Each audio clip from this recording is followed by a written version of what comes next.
والسماء ذات البروج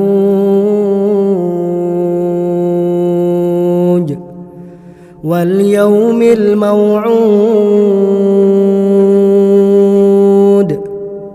وشاهد ومشهود قتل أصحاب الأخدود النار ذات الوقود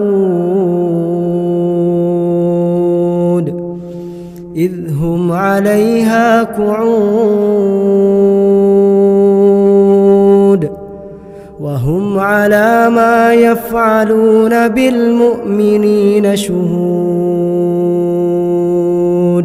وما نقموا منهم إلا